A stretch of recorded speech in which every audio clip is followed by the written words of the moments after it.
Welcome back, everybody, to part 2 of the Elden Ring walkthrough that I put together for you guys. Today, we are going to be doing a lot more fighting, a lot more bosses, covering a lot more ground over Limgrave. Let's go over a recap from last episode.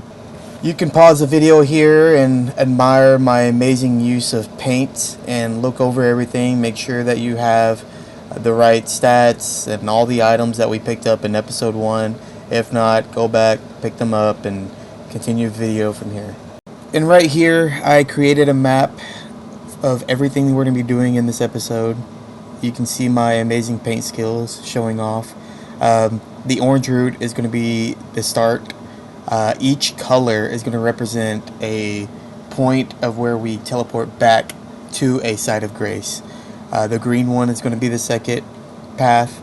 The blue one is going to be the third. The red one is going to be the fourth. And the purple one is going to be our final one. And starting off, you're going to want to open up your map and place a waypoint kind of where I put mine. And that's the direction we're going to be heading. And as you make your way down the road, you can kill some of the patrolling enemies again for some extra souls. There's going to be a couple of other enemies that's guarding the cave that we'll be heading into. One of them's patrolling a little path here, so we're just going to go ahead and R1 him to death. Just like our previous episode, R1 is going to be our main focus on today's episode with the club. And you're going to go ahead and head inside the cave, and this cave is going to be called the Groveside Cave.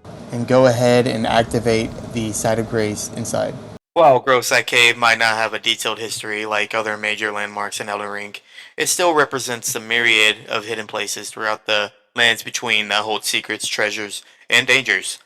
These locations contribute to the overarching theme of a once great world, now fallen into ruin and mystery, inviting Tarnish to uncover its lost stories and treasures. Groveside Cave, with its small size and little challenge, is a starting point for us to make these discoveries emblematic of the many forgotten corners waiting to be explored in the vast world of Elden Ring. The enemies that you're going to encounter inside the cave are going to be a bunch of wolves, pretty easy to take out, and at the end of the cave there's going to be the Beastman of Farum Azula, which is going to be the boss. The crafting material that you can find here, if you're into the crafting stuff of Elden Ring, is going to be cave moss, glowstone, silver firefly, and mushroom. There are only two notable items that we're going to find in the cave. It's going to be the flame drink talisman that will drop from the boss, and there's going to be one cracked pot.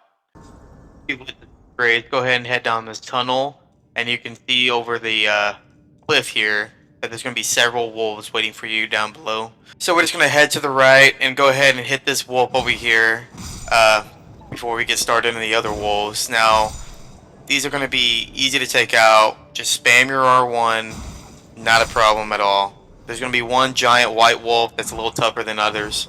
And for some reason, those two decided to jump up and then jump back down. I don't understand these AI sometimes. We're going to make quick work of these last two wolves here with a couple of jumping R2s and a couple of more R1s. And they're going to be guarding an item right behind this wolf.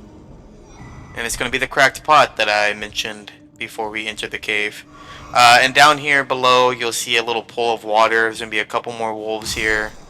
Go ahead and kill them with a couple of R1s. Pick up the items sitting in the water.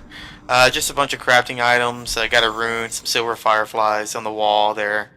And then we're going to go ahead and head down into this little tunnel here.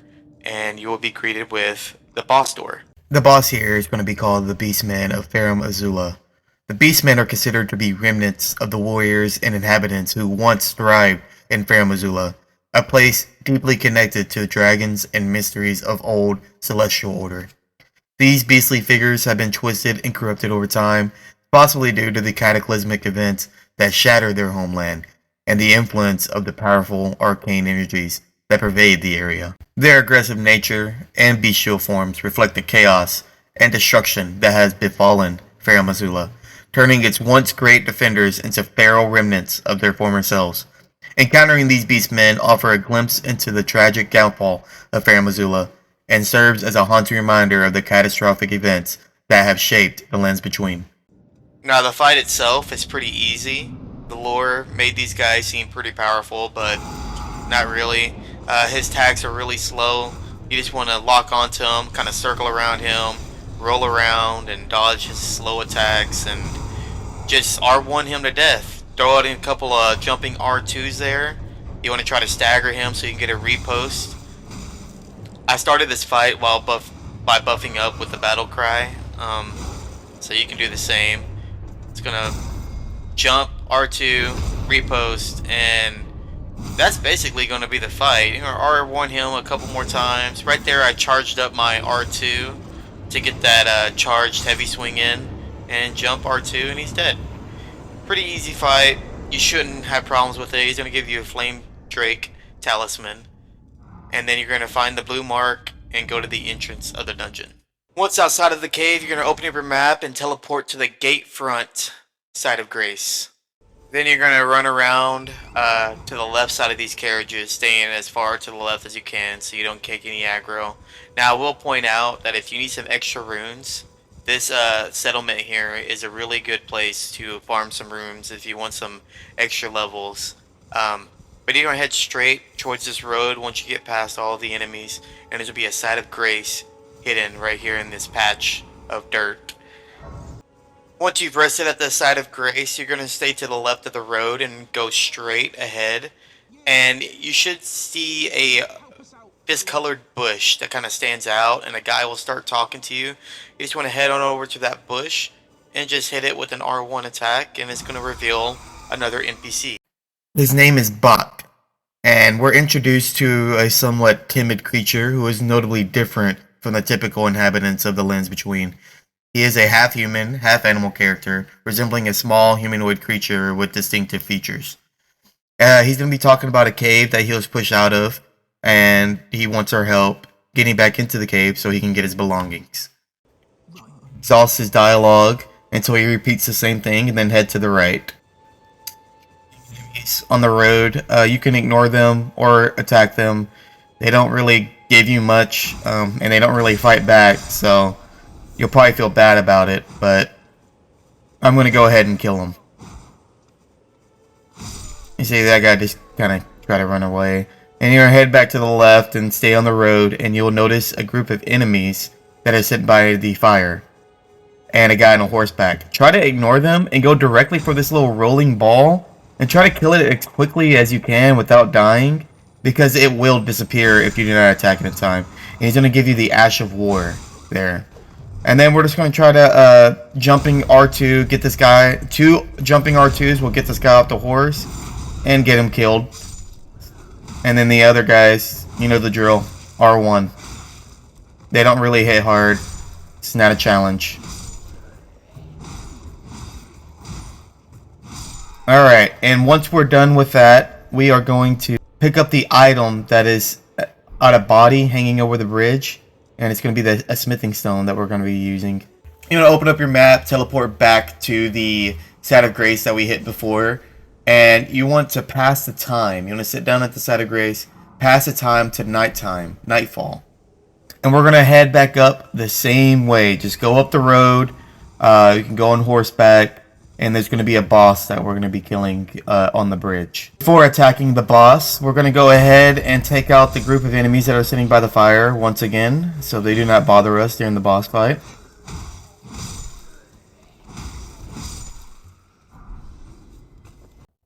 This boss is part of the Knight's Cavalry, and they are formidable and mysterious enemies encountered in Elden Ring, typically seen roaming the Lands Between under the cover of night. These spectral knights ride on a ghostly steed and are known for their relentless aggression and formidable combat skills. They are often found patrolling specific areas and can pose a significant challenge to unprepared players. The Knight's Cavalry are thought to be cursed spirits or fallen warriors bound to eternal night, forever reliving their last battles. Their appearance is tied to a cycle of day and night in the game, emerging only after the sun sets. Enigmatic nature. They are indicative of the game's themes of curse, tragedy, and repetitive nature of suffering. As we encounter the Knight's Cavalry, we get a glimpse into the darker, more mysterious aspects of the Lands Between lore, suggesting stories of honor, loss, and endless conflict that pervade the game's world. Now, the boss itself is pretty difficult this early in the game. Um, what you want to have is patience for this boss. If you roll around and try to circle around him, he does this stupid turning on his horse gimmick. So you just kind of want to stand still sometimes and just watch him. Dodge his attacks, watch him, see what he's going to do. Throw in a bunch of jumping R2s so you can make him fall off his horse. Jumping R2s adds a lot to that and getting him to fall off. But if you just stand here, see what he's going to do, wait for an opening, jump R2, that's how this fight's going to go. You can see here in a second how I'm just going to stand still and he's going to keep just running around weirdly and turning his horse. Just patience. Just watch what he's going to do. Roll when he's about to attack. His attacks are pretty slow, so they're easy to dodge. The one thing you got to watch out for, which is right there, once you attack his side, he will like try to bump you with his horse and cause some damage.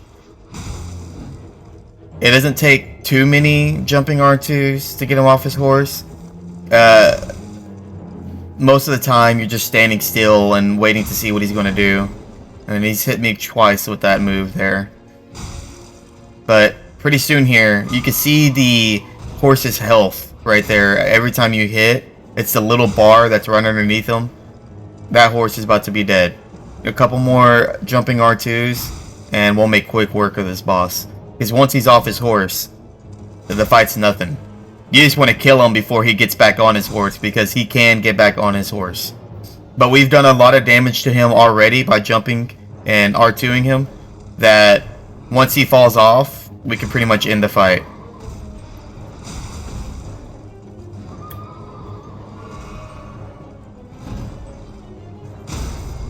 And there you go. He's going to fall off, and you're just going to R1 him to death.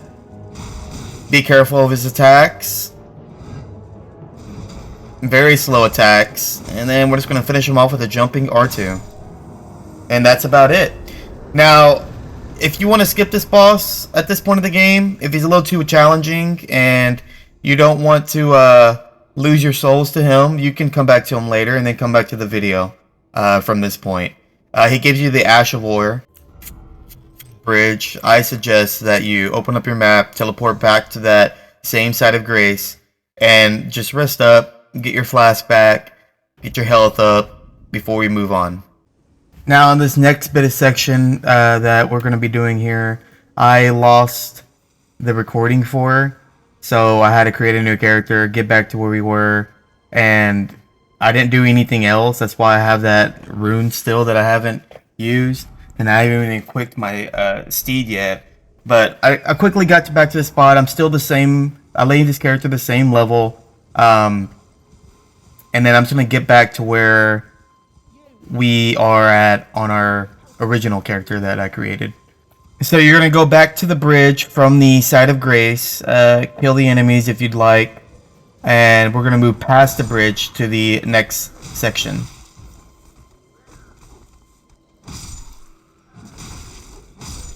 And once you get to the other side of the bridge, you're going to see a lone knight sitting by a fire to the left over here. So just go ahead and quickly dispatch him. And then we're going to hop back on our horse and past all the enemies right here. Ignore the convoy that's going to be to the right. You're going to go to the left and you'll see like a ruin over here. You're going to ignore the flowers that you see there.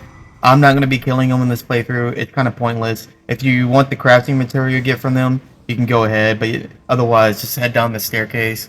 Go to the boss door, and we'll be fighting the Mad Pumpkinhead. Story explicitly outlined within the game. But however, like many creatures in Elden Ring, it is believed to be a being that has been twisted and corrupted by the mysterious forces at play in the world. Possibly a fallen warrior or a victim of the world's pervasive madness. The appearance and behavior of the Mad Pumpkinhead contribute to the overall atmosphere of the decay, madness, and transformation that defines the game setting. Encountering and battling this enemy provides a glimpse into the diverse and twisted life forms that inhabit the lands between. further enhancing the sense of mystery and unease that pervades the game's narrative and world. This boss fight is going to be pretty straightforward. He has very slow attacks, so what I like to do is just lock onto him, do a couple of jumping R2 attacks. We're going to buff up here, use our special R2 attack with our buff, and then a couple of jumping R2s, just trying to break his poise, and I get a repost off on him. You want to watch out for that head slam. You want to roll out of that, because even if you're standing close, it does send a shockwave that will damage you. Otherwise, try not hitting his head like I keep doing repeatedly. He doesn't really take any damage if you hit him in the head. You just want to kind of hit his body. If it's easier, you can just not lock onto him and try to maneuver your character to where he hits the back. I think I do that at some point in this fight. Yep. Kind of like that. You use the non-lock-on method. But either way, it's a pretty easy fight, pretty straightforward. You shouldn't have any problem with it at all. Once that's done, you want to activate the Lost Grace that's in the room, and then turn around and talk to Sorceress Selene. As you are exhausting her dialogue, you're going to realize that she's a knowledgeable and determined magic user who resides within the ruins. She presents herself as a teacher and a practitioner of sorcery, deeply engrossed in the study and advancement of the magical arts. Selene is characterized by her pursuit of knowledge and her willingness to share her expertise with the Tarnished, offering to teach them powerful sorceries. From this encounter, it's clear that Selene is not just an ordinary sorcerer. She harbors a deep-seated ambition and possesses a strong connection to the legacy of sorcery within the lands between. Her presence hints at a larger story tied to the world's history and the complex web of magic that permeates it. To everything that she asks of you, and you're going to buy the first 2 spells that she has to offer, and you're going to get the Nod and Thought Jester. Then you're going to rest at the bonfire, and you're going to level up your Vigor to 13, your Endurance to 13, and your Strength to 16.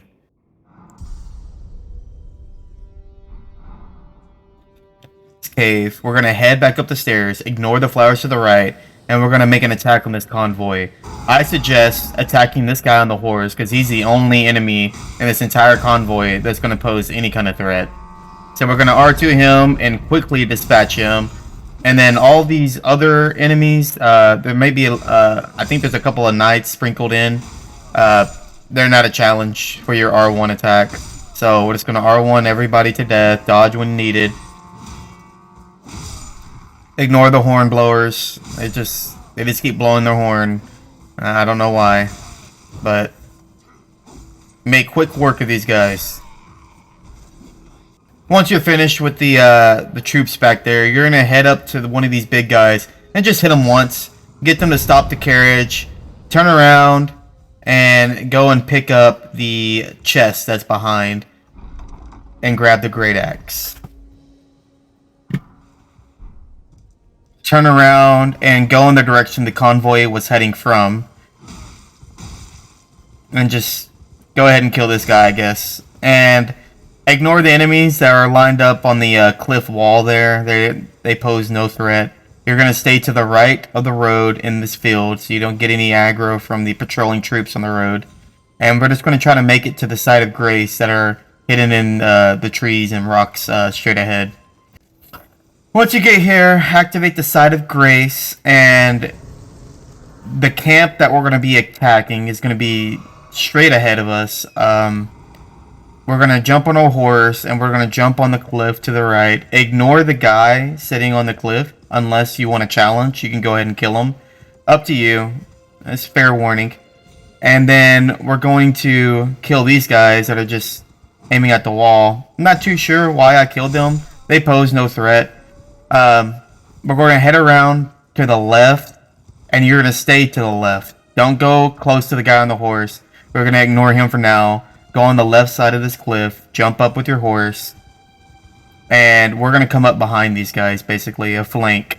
That's the best way to attack this camp, is in a flank. And we're going to jump on this rock, and then jump onto this, I don't know what you call this. But you want to kill this caster up here. If you don't kill this caster, he's going to make it annoying attacking this camp. So, and there's another caster across the way. So we're going to jump back on a horse and jump on these rocks. Kill these knights that are just hanging out back here. I guess they're on break or something. But we're going to make quick work of them with our jumping R2 and our R1 attack. Perfect. One jumping R2 is all it takes for these guys, and they fall to their knees. Then we're going to go into this half bowl that was sitting behind them and pick up the starlight that's sitting up there. And now we're going to head back and we're going to go kill the other caster that is sitting on the left side here on top of that ruin. There's a couple more guys along our way that we can kill. Don't ask why I kill the workers. I just sometimes my R1 gets out of hand and I just start killing everything. Let's go ahead and kill this guy. One charged up R2 and R1 and he's a goner. Now we can focus on the rest of the camp here. We'll kill the hornblower. And we'll kill the knight. And we'll kill the workers, the slaves. And we'll kill the knight watching over the slave here. With a little sneak attack there. Sneaking and backstabbing. And then one more R1. And we'll kill the worker he was watching as well. Just put him out of his misery. Now we have 2 Caden knights to worry about. So we're going to try to do a little sneak attack on this patrolling Caden knight that's not on a horseback. And get a backstab in on him. Terrible idea, by the way. This plan definitely worked. I definitely didn't miss any R2 attacks. I thought this out. It worked perfectly. As you can see, I'm making quick work of them. Yep, we're going to bait them back. Try to get on a high ground here. Surely the high ground will work. Perfect. Perfect. This guy is just one hit away. Just one hit. So the idea is to not aggro both of them and try to draw one of them away from the other. Preferably the patrolling one that's not on a horseback because a horseback doesn't move. And as you can see, I got the attention of the one not on horseback and it's a much easier fight. Very easy. This is how you want to approach this. I wouldn't go to the sneaking route that I took in the first time. And now, the one on horseback is easy pickings. A couple of R2s, and he's going to get knocked off his horse. Just don't let them get ramped up, alright? Because they can be kind of dangerous. There you go. Once he falls off his horse, we're going to go ahead and kill him with an R1. Alright, so that was that camp. Back behind the horseback rider, there's going to be a chest you want to open for a weapon that I'm not going to try to pronounce. Destination is going to be the Bridge of Sacrifice directly to the south of us. You're going to kill this lone, wandering knight, patrolling knight, if you will. And you want to be careful approaching this bridge, as they have a arbalist or a huge crossbow that shoots a floating bolt. So we're going to come and arrive in style here. Perfect. Alright, let's go ahead and take out the 2 knights that are guarding the bridge. Or let the crossbow do the work for you. There we go. There we go. Alright.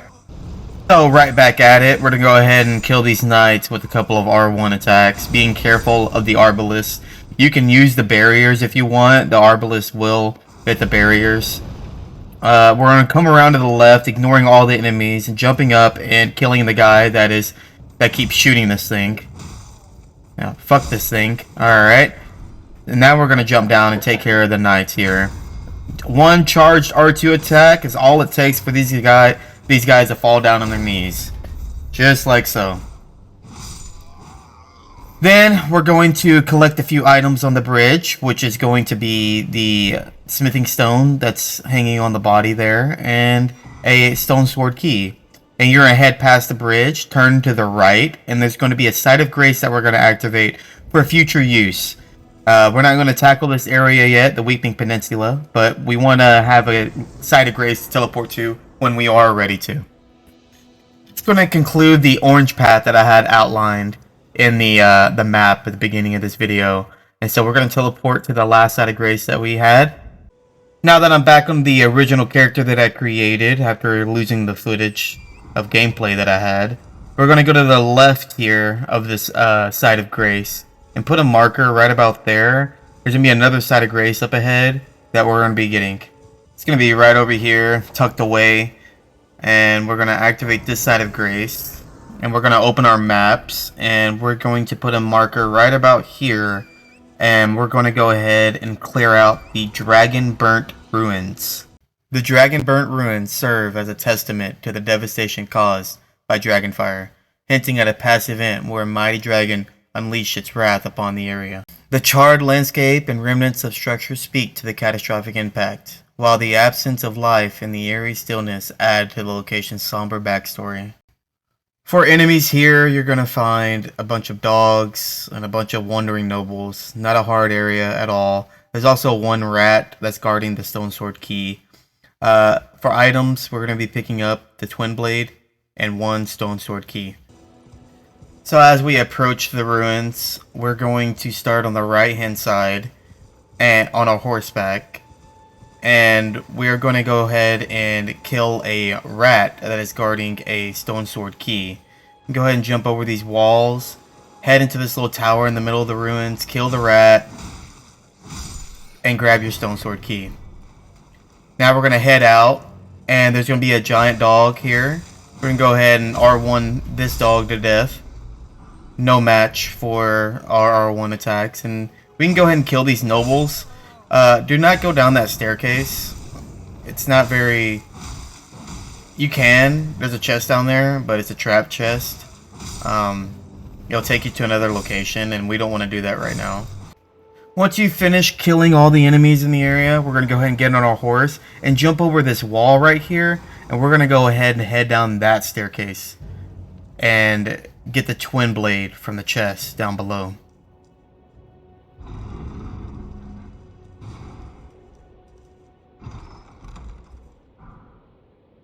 And we're going to head back up the stairs, open up your map, and teleport to the seaside side of grace. Once you're there, you're going to go ahead and go to this fallen structure here, and underneath it, there's going to be another NPC to talk to. His name is Bloody Finger Hunter Yura, and he looks like a seasoned warrior, and it's clear that he's involved with the conflicts that plague the lands between, because he warns us about a dragon that is prowling the area. We don't know much more about him yet, but we will find out more. So go ahead and exhaust his dialogue, then open up your map and put a marker right in that spot that I showed you there. We're going to go ahead and go to this area of the lake to the right. You're going to watch out for that Caden warrior that is riding on a horseback, or go ahead and kill him so he doesn't surprise you. And we're going to go ahead and rush this little ball right here, this scarab, and get the Ash of War that he dropped, called Unsheath. And you can go ahead and kill these crabs if you want. You can have them hit each other, and they'll just kill each other, making it an easy fight. If you go left from the crabs, you're going to encounter another boss fight. A dragon fight. Your first dragon fight in the game. This flying dragon is named Agil, and he gives us a dramatic and intimidating introduction as he descends from the open sky out of nowhere. Flying Dragon Agil is one of many remnants of the age of dragons in the lands between, symbolizing the power and majesty of these ancient creatures. Its presence in the game is a testament to the lingering influence and threat of dragons in the world, even as their era has passed. Encountering Agil provides us a taste of the epic scale and the deep historical backdrop of Elden Ring, as dragons play a crucial role in the game's mythology and the history of the lands between. Battling Agil is not only a significant combat challenge, but also an immersion into the grandeur and terror of the world's ancient past. Now, you can try to enter this fight head on and try to best this beast with confidence, but it's probably going to end up like how I just ended up. So instead, let's do this smart, and let's equip any armor that we have found on the ground, looted from enemies, and let's try to stay on horseback for most of this fight. Charging up your R2 and slowly approaching him, it takes a lot of patience. It should be an easy fight on horseback. You just gotta watch what he's doing, make sure not to get hit, save your Estus flasks for your horse if you do get your horse killed like I just did. Now, just to revive your horse with Estus flasks, don't do what I did and just drink a potion. What you want to do is activate your horse again, and it'll give you the option to revive him. Just like that. Now, if you find moments of opportunity and you feel like you can jump off your horse and attack him with a couple R2s, you can. But for any beginners out there, I recommend just staying on the horse, watching what he does. That way you can be prepared for anything. Because in a moment's notice, he'll fly up and he'll shoot his flames, and you're not going to have a lot of time to get away. So most of this fight, I'm going to stay on horseback. I'm going to walk up next to him, and I'm going to hold my R2 and just swing my club around until eventually I break his poise and I can get a critical hit on him. Now, using a thrusting weapon does work a little better against this guy. He will take a little bit more damage, but anything will do. Dragons are resistant to a lot of things in the game, so there's no better weapon to use. Magic users can have an easy time. They can just stay on the horse and just shoot your little spells. We're not doing that though. We're gonna stay on horseback and get up close and personal and use any melee weapon. In this case, it's gonna be our club. Keeping our distance, watching him closely, see what he's about to do. You can tell if you fought him enough times. You can tell what he's about to do, looking at his body movement. So once you break his poise, you want to go ahead and get a critical hit on his eye there. Get a lot of damage in. And that's basically going to be the fight. Circling around on our horse, keeping our camera panned on him to see what he's doing. Always be ready to run away from that attack right there. That happens almost instantly, so you need to be ready to sprint with your B or circle button on your remote.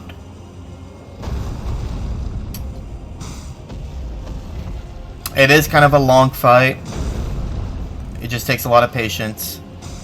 There are other ways to kill this guy. If you're better at the game than I am, then you can just jump off your horse and dodge all of his attacks if you want. I just find this way easier. I've broken his poise twice, and the fight is pretty much over after this critical hit.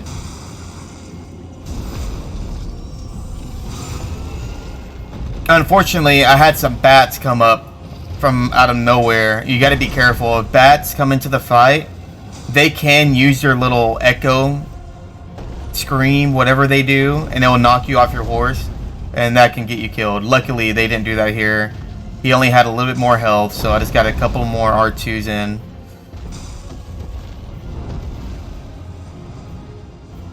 Be careful of that attack as well. You just want to run to the left of him. If he's shooting it to the right, you want to run to the left so you're not getting hit. I don't know how I didn't get hit right there, but I didn't. I couldn't even see what he was doing because of the wall. Messed up my camera. It happens sometimes.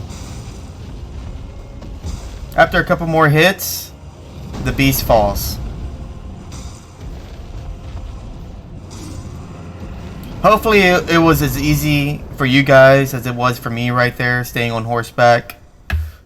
But you should get your dragon heart, your first dragon heart, and it will notify you at the bottom there that you have unlocked draconic powers. So we're going to go ahead and rest up at the Seaside Ruin side of Grace. We're also going to level up, putting 3 points into strength and 2 points into vigor. And we're going to turn around from that side of Grace, and we're going to come to this cliff edge over here. Go all the way to the end, and you'll see a spot that you can jump off.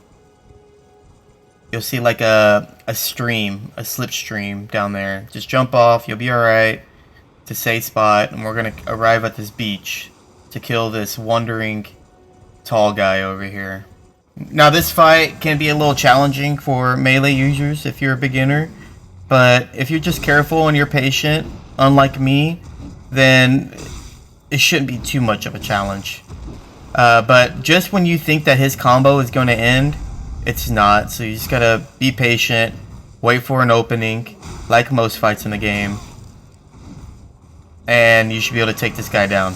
Anytime you see some purple glowing stuff, he's about to do something crazy, so you just want to watch out for that. They're called gravity spells. Pretty powerful spells in the game. You can actually use some of them, and you're actually going to get one from this guy. And with patience, he falls, giving you the Ash of War Gravitas, which you can apply to one of your melee weapons and give you some kind of gravity spell. Alright, and from him, you're going to move forward, and there's going to be a tunnel up ahead. We're going to go through this tunnel.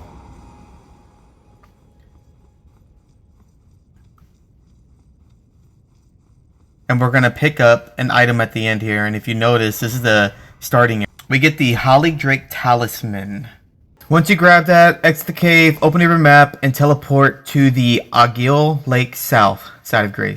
And once you arrive, you want to open up your map, put a little marker at this dark spot on the map, and that's going to be our next boss fight that we're going to encounter.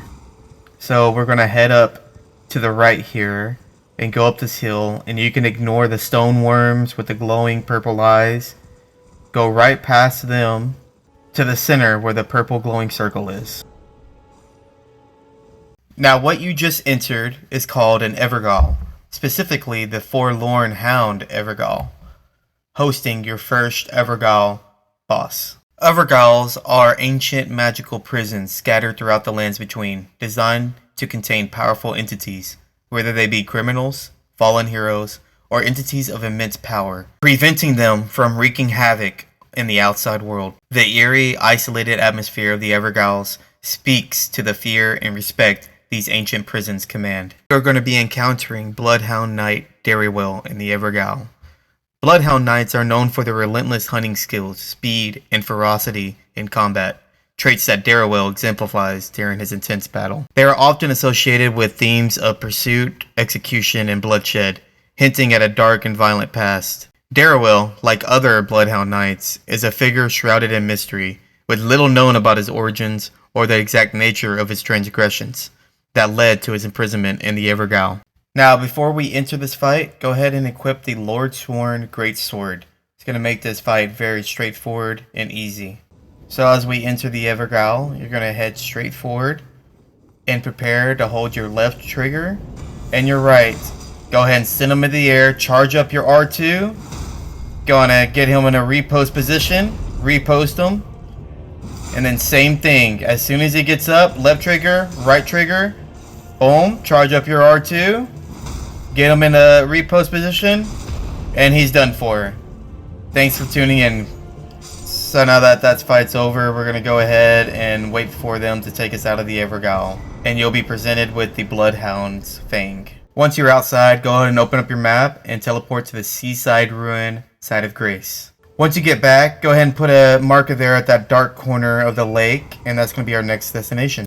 Once you get close to the tunnel entrance, you're going to be ambushed by a crab. I did not see him, and I ignored him. You can kill him if you want for some extra runes, but otherwise, just head on inside of the tunnel. And you'll be greeted with an elevator. Now, we're going to skip this elevator and go to the left of the elevator and go ahead and roll to these platforms below.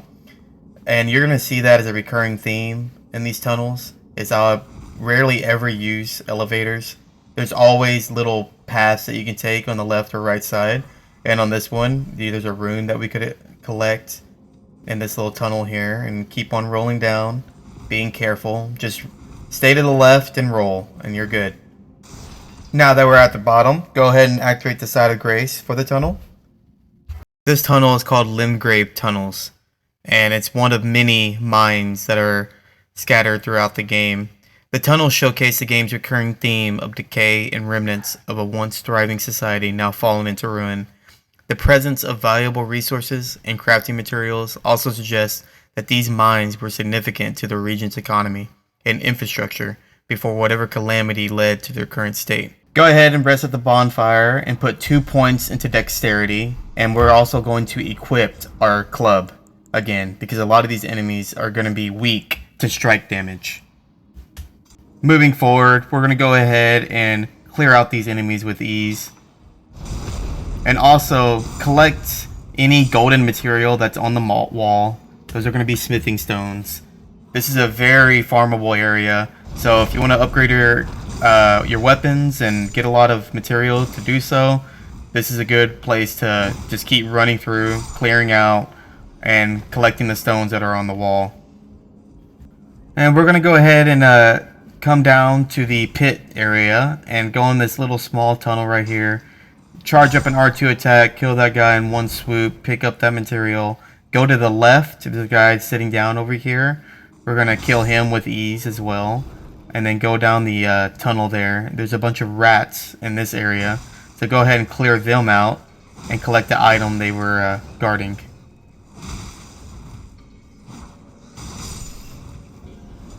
They're no match for our R1. Okay, let's go ahead and collect the smithing stone there. Head out to the other end of the tunnel. And you'll arrive at another elevator. Again, stay to the left. We will be using this elevator, but not yet. So go ahead and fall down these platforms. There's no items to pick up on these rocks, so maybe you could have taken the elevator down, but I didn't in this playthrough. So we're going to go with what I do, okay? Deal with it. So we're going to go through this tunnel here. And you're going to have some dogs to take care of and some miners. Be careful not to get overwhelmed. Pick up the glintstone scrap right there. And these dogs can be annoying as they just jump around, don't allow you to hit them. And he actually gets my health kind of low here with the miner. There we go. Now the miners are easy pickings now that the dog's out of the way. Pick up the material on the wall. Make sure you check behind the shed. There's usually material behind there. And head back to the elevator. And we're going to pull this lever and bring the elevator down to us. Once the elevator is down, we're going to step in the middle and we're going to jump off at this platform looking straight ahead. Just like so. And it's going to lead us to the next section of the tunnel where there's just another bunch of miners here doing their job. Collecting stones for us. Careful with the guys with the lanterns. They have a lot of poise. You're not going to be able to stagger them, so don't do what I do and face tank that. You want to go into this boss fight pretty healthy. And you're going to see later on that I make the mistake of going into the boss fight with almost no Estus flasks. Let's go ahead and clear these guys out. Couple of R1s, couple of R2s will do the job here. Collect any material you see on the wall. Another elevator that we're going to ignore. Roll off to the left, and now there is a reason to roll off to the left because there is a couple of items that you can grab. One being a rune and another being a sombering smithing stone, which you're going to need for your higher grade weapons. And straight ahead is the boss. Check to the right for any other glowing rocks that are on the wall, and then head to the boss door. This boss is called a Stone Digger Troll. It's one of many. It's a regular enemy in the game. Stone Digger Trolls are thought to be remnants of the workforce that once toiled in the mines of the lands between, over time affected by magic, curses, or the sheer desolation of their surroundings. These trolls have turned hostile, attacking anyone who ventures into their territory. Their transformation speaks to the broader themes of the corruption and decay that pervade the game's world. Now, I did die the first time coming in here. I had no flasks, and I thought I could just not get hit, and it just didn't happen that way. But us using our club should be really easy to take him down. Really easy to break his poise and get a couple of critical hits. He has really fast stomps, but his other attacks are pretty easy to dodge. He just doesn't like you standing underneath him. Watch out for his club slams and his stomps, as they do send out a shockwave and will damage you if you're too close. Otherwise, the fight should be pretty straightforward. A couple of jumping R2s. If you get the chance, charge up your R2. Break a lot of his poise. As you can see, our club is doing massive amount of damage to this guy. Not even upgraded at all.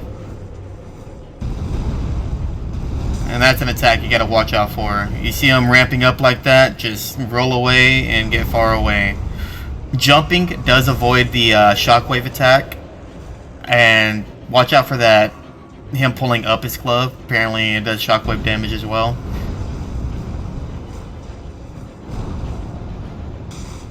And with a couple more R2s, this guy should go down pretty easily.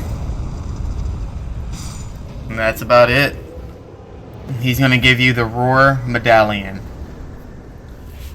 Go ahead and go to the blue mist and get out of the tunnels.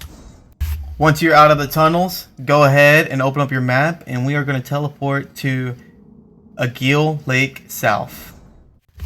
And that's going to do it for today's episode, guys. If you enjoyed it, leave a like. If you want to see something specific in the next episode, or you would like to see in future videos, go ahead and leave a comment. And I'll see you next time.